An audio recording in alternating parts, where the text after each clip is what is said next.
Some stories fade with time, buried beneath silence, lost in forgotten files, or dismissed as mysteries that will never be solved.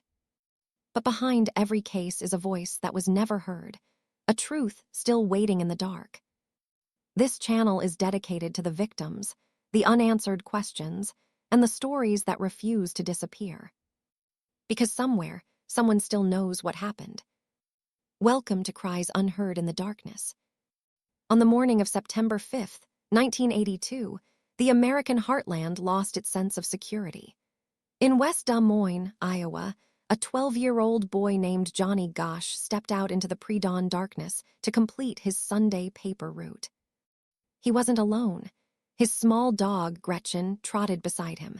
But by 6 a.m., the only one to return was the dog. Johnny's wagon was found just 2 blocks from his front door, undisturbed, filled with undelivered newspapers, and completely abandoned. This wasn't just a local tragedy. It became the catalyst for a national movement, putting missing children on the side of milk cartons across the country.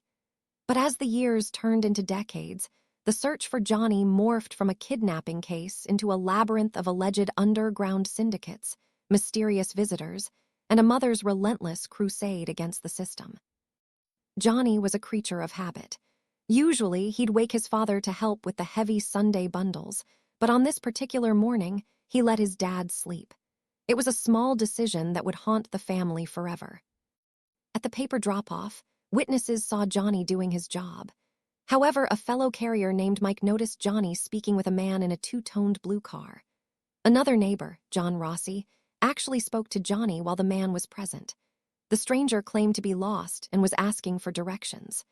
Rossi even tried to memorize the license plate, but despite later undergoing hypnosis to sharpen his memory, the full number remained a blur.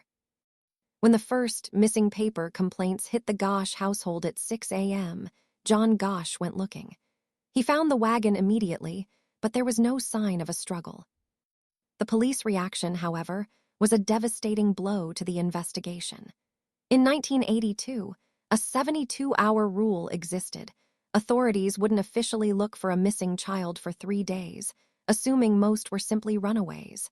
It was a policy that Noreen Gosch would later spend her life dismantling. As Johnny's face began appearing on milk cartons nationwide, a terrifying pattern began to emerge in Iowa. In 1984, another paperboy, Eugene Martin, vanished under nearly identical circumstances on the south side of Des Moines. 2 years later, Mark Allen disappeared while walking just down the street from his home. While the FBI struggled to find a concrete link between the 3 boys, the community was convinced a predator was hunting in their midst.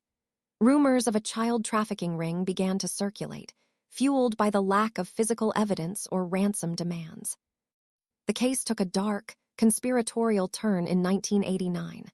A young man named Paul Bonacci, then 21, came forward with a harrowing story.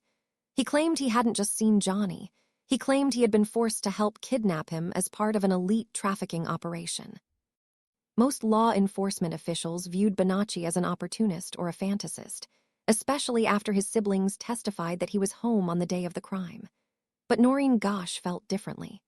When she met him, Bonacci described physical details about Johnny that had never been released to the press: a specific birthmark on his chest, a scar on his tongue, and a unique stutter Johnny developed whenever he was under extreme stress.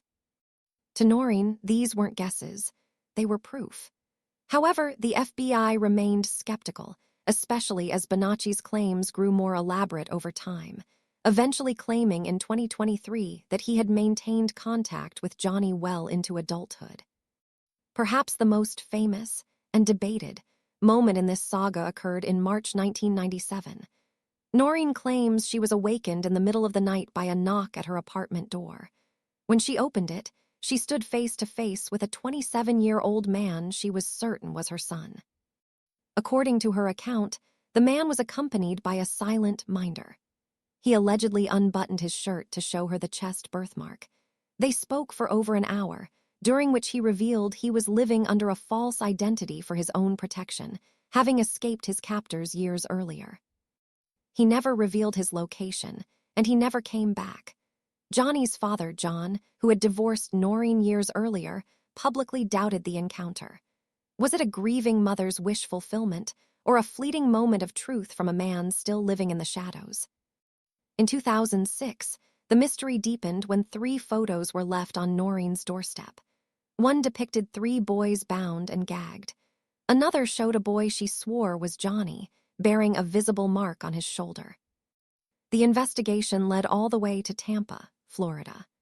A former detective named Nelson Zala claimed the photos were actually from a 1970s investigation into an escape game played by local kids, years before Johnny was even taken. To this day, the origin of those photos being left at her home remains an unsolved and cruel mystery. Despite the lack of closure, Johnny Gosch changed the world. She transformed her grief into political power, lobbying for what became known as the Johnny Gosch Bill, which ended the mandatory waiting period for reporting missing children. Today, the case is officially cold, but the questions remain white-hot. Johnny Gosch would be in his 50s now.